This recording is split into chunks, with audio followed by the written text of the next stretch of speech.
Saya bilang sama Dedi, ada kalimat Iqra, ada kalimat Bismi Rabbik. Saya tanya sama dia, bro, cinta itu dari mata turun ke hati atau dari hati naik ke mata?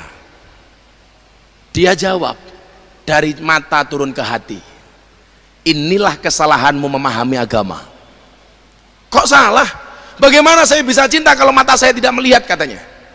Apa jawaban saya waktu itu? Cinta itu bukan dari mata turun ke hati, bro, tapi dari hati naik ke mata. Kok begitu? Iya. Kalau cinta itu dari mata turun ke hati, maka selamanya kamu tidak akan pernah cinta kepada Allah. Kenapa? Karena matamu tidak pernah melihat Allah. Kalau cinta itu dari mata turun ke hati, berarti kamu tidak akan pernah mencintai Rasulullah. Kenapa? Karena matamu tidak pernah melihat Rasulullah. Kalau cinta itu dari mata turun ke hati, berarti orang-orang buta itu tidak akan pernah merasakan indahnya cinta. Kenapa? Karena orang buta itu matanya tidak bisa melihat. Tapi kalau cinta itu dari hati naik ke mata, kamu lihat tuh orang buta, walaupun nggak bisa melihat, matanya nggak bisa memandang, nikah meteng, bro, meteng. Karena hatinya cinta.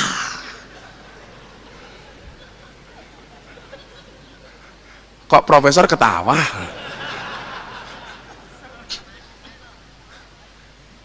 Pemahaman-pemahaman sederhana ini yang saya sampaikan kepada beliau. Terakhir kemudian seminggu sebelum masuk Islam, saya ditelepon jam 1:30 malam. Malam Jumat, seminggu sebelumnya, karena dia masuk Islam hari Jumat tanggal 21. Dia telepon saya begini, bro, ngapa malam-malam kamu telepon? I will to be Muslim, katanya. Saya pengen jadi orang Islam. Saya tolak, Prof. Gak usah. Loh, kenapa? Jadi orang Islam itu berat, Ferguson. Berat, tak bilang itu. Cukup aku saja, tak bilang itu. Dia ngayal, pokoknya saya harus masuk Islam. Saya bilang, jadi mohon maaf, hari ini ada orang bilang Mas Dedi masuk Islam melalui Gus Miftah itu desain. Naudzubillah min dzalik. Dia mau masuk Islam melalui saya, Prof. Saya tolak. Saya bilang begini, saya teleponkan ke Istiqlal, ada imam besar namanya Profesor Nasruddin, silakan kamu saya antar ke Istiqlal. Enggak, dia bilang. You punya teman, kawan-kawan ustadz banyak, silakan kamu masuk dari pintu manapun kamu kehendaki. Dia bilang enggak. Semua acara televisi telepon, Prof. Gus, arahkan dong Mas Dedi masuk Islam melalui TV kami. Kami harus bayar berapa? Semuanya telepon. Dan dia mengatakan no, saya pun juga demikian. Kenapa kemudian dia waktu itu ngeyel pengen masuk Islam melalui Gus Miftah? Alasannya sederhana, Prof. Sebelum itu saya pernah YouTubean sama dia, saya bilang, dia tanya begini, kalau saya harus masuk Islam bagaimana ya Gus ya? Waktu itu saya jawab, bro, besok wajah Islammu itu seperti apa tergantung pintu masuknya. Kalau pintu masuknya marah-marah, maka Islammu akan penuh dengan kemarahan. Kalau pintu masuknya keras, maka Islammu akan penuh dengan kekerasan. Kalau pintu masuknya galak, Islammu akan galak. Kalau pintu masuknya lebay, Islammu kemayu. Tapi kalau pintu masuknya ini ramah, maka Islammu akan menjadi Islam yang ramah dan menyenangkan. Wallah, saya tidak pernah menyebut nama. Dia juga nggak tanya yang dimaksud keras itu apa, yang dimaksud galak itu siapa, yang dimaksud marah itu siapa. Enggak, saya nggak nyebut merek. Saya cuma bilang seperti itu. Akhirnya dia mengatakan apa? Kalau saya harus masuk Islam pintu yang menyenangkan, this is you, not others. Saya tanya, kenapa? Karena Islam itu menyenangkan, di masjid diterima, di kampus seminar diterima, di lokalisasi oke, dunia malam ho-oh. Kan saya bisa ikut mbahmu itu, tak bilang itu.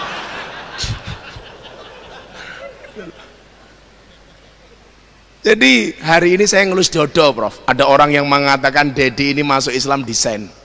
Saya buka ya, ini belum pernah saya buka sebelumnya. Dedi itu masuk Islam, potensi kehilangan uang dia itu miliaran, Pak. Gara-gara kontrak dia dengan beberapa pihak diputus gara-gara dia masuk Islam.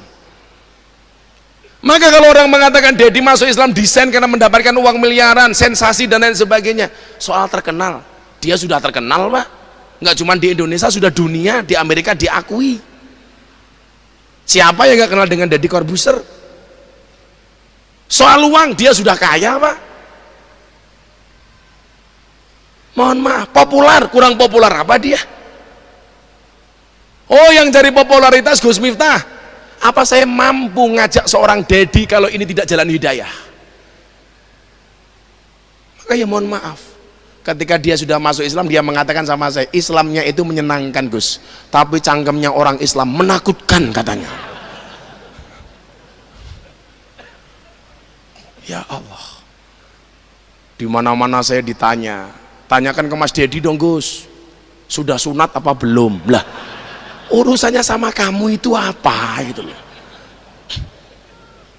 Dan yang tanya cowok Pak gitu loh. Logika sing takon lanang li gitu loh. Akhirnya saya YouTubean sama dia, guyon, bro, ada pertanyaan tuh, sudah sunat apa belum? Kalau saya jawab you nggak percaya, sudah kamu lihat sendiri, moh tak bilang gitu. Orangnya hampir 2 meter Pak, badannya keker, suruh lihat sendiri. Saya bilang sama dia, saya percaya. Tuh orang Surabaya yang belum percaya. Terus bagaimana supaya mereka percaya? Gampang bro, saya foto, ntar saya posting. Saya bilang gitu.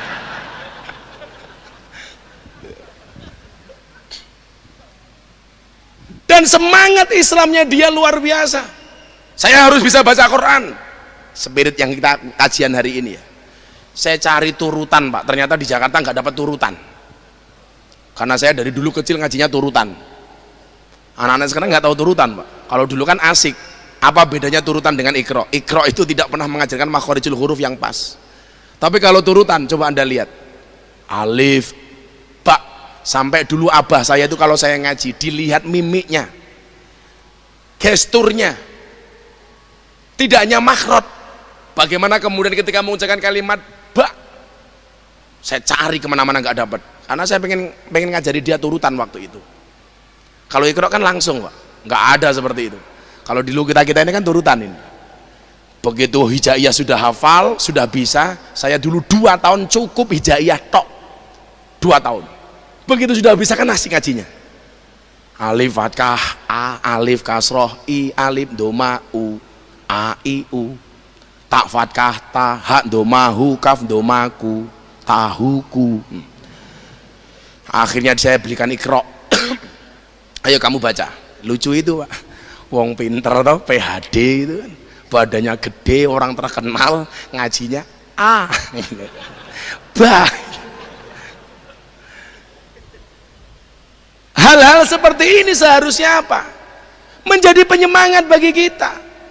Orang itu kalau Islam dari lahir hidayah dari rahim ibunya, biasanya Islamnya malah males-malesan, sak geleme dewe.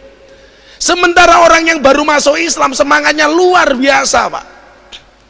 Begitu dia masuk Islam, ratusan pihak biro travel yang ngajak saya sama Deddy Corbuzier umroh. Berapa travel yang ngajak haji? Apa jawaban Deddy? Kok saya malu ya Gus ya? Kenapa bro? Ibadah aja kok di endorse katanya. Ibadah saja di endorse. Sementara kita yang tidak pernah di endorse malah mengendorse diri kita sendiri di depan Ka'bah. Hai guys, lagi tawaf guys, gitu kan.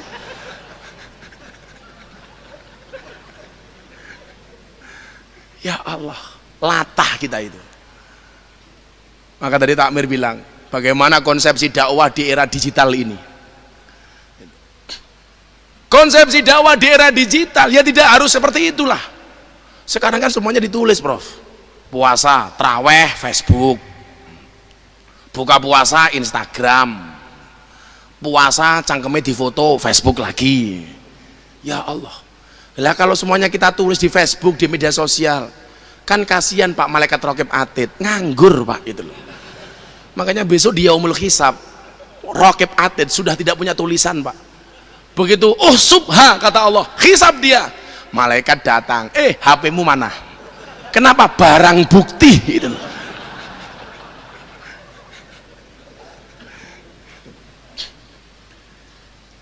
Saya kemudian apa? Mengajarkan semangat-semangat keislaman ini kepada anak-anak yang dianggap marginal. Saya masih ingat betul, saya masuk lokalisasi pertama kali itu umur 19 tahun Pak. Saya masih masuk kuliah pertama kali, gara-gara ada PSK curhat ke masjid saya. Ya Allah, kamu pengen ngaji nggak? Ya pengen dong Gus, tapi kan mana orang mau menerima kami katanya, padahal mereka butuh Allah Pak. Kenapa sih? Saya kasih contoh ya, mohon maaf kalau agak kasar mohon maaf. Saya masuk ke lokalisasi ditemani sama germo, mau ngaji. Ada orang masuk cari PSK. Ketika orang yang cari PSK ini ketemu kiai sama germo, menurut bapak-bapak yang disungkemi tangannya kiai apa tangan germo Pak? Kalau logikanya itu pakai yang disungkemi tangan germo, ternyata enggak Pak. Begitu saya masuk lokalisasi ketemu dengan orang-orang seperti ini, yang disungkemi bukan germonya Pak, kiainya Pak. Artinya apa? Orang yang dianggap buruk sekalipun masih bisa membedakan mana yang hak, mana yang batil. Waduh, ono Gus Miftah konangan gitu. Coba. Maka Rasulullah ketika ditanya, ya Rasulullah mahwal ismu, Kanjeng Nabi, dosa itu apa? Apa jawaban Rasulullah? Al ismu mahaka fi sodrika wa karihta ayatoli'a alaihin nas. Dosa itu adalah satu perbuatan yang ketika kamu lakukan hatimu tidak nyaman dan kamu khawatir dilihat sama orang. Makanya tamu-tamu kafe itu biasanya delek-delek Pak. Aku hafal bang, aku kiai ini oh Pak, gitu loh. Sembunyi-sembunyi, mereka nggak berani terang-terangan Pak, nggak berani secara langsung. Oh gitu, saya ngaji belum selesai, tamunya sudah datang, melayu Pak. Waduh, orang rampung atau pengajiannya itu. Orang kok malah terang-terangan, Gus, kancani yo, enggak itu. Maka kemudian apa? Saya juga heran orang yang hanya bisa mengecam, menghina, membuli tanpa pernah ngasih solusi. Saya pernah live di televisi sama pembicara lain, membicarakan pengajian saya di dunia malam. Orang ini bilang apa Prof sama saya? Pengajian Gus Miftah di dunia malam itu memalukan. Memalukan. Tidak bisa kebaikan dicampur dengan kebatilan. Wa qul ja'al haq wa zaqal batil. Ya Allah, saya batin waktu itu. Kok cangkemnya atos men iki mangan opo wong iki aku. Mulutnya kok keras banget, ada apa ini? Waktu itu saya ditanya sama pembawa acaranya. Respon Gus Miftah sederhana, saya jawab waktu itu. Mohon maaf. Kalau dakwah saya di dunia malam dianggap memalukan, lebih memalukan mana orang yang melihat kemaksiatan diam tanpa memberikan solusi apapun kepada mereka, langsung domblong.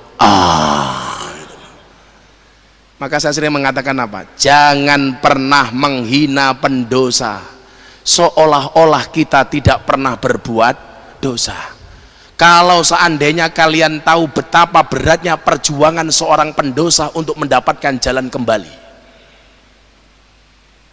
coba hujatanmu, makianmu, cacianmu kepada mereka tidak akan pernah merubah mereka.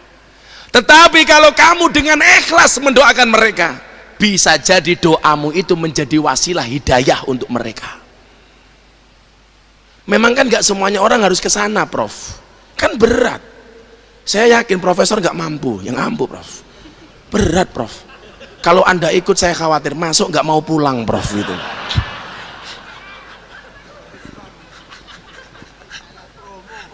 Bukan promo Prof, pakai nama Gus Miftah, komplement Prof.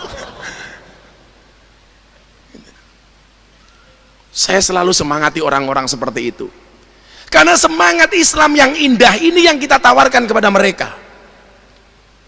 Kan nggak boleh sholawat di tempat maksiat, alah.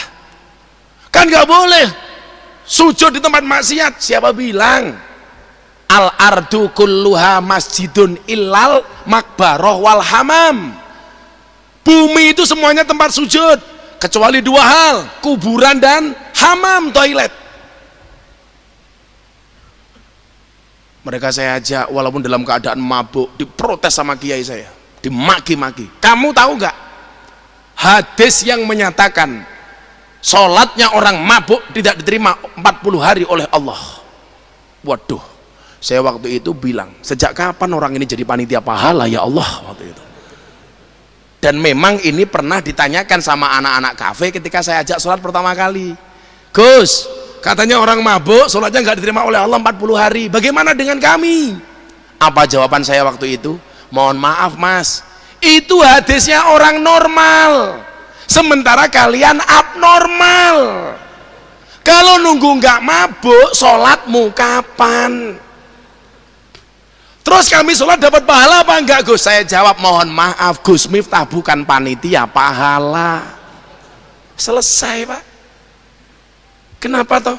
Kita itu sering menjadi hakim bagi kesalahan orang lain dan menjadi jaksa bagi kesalahan kita sendiri.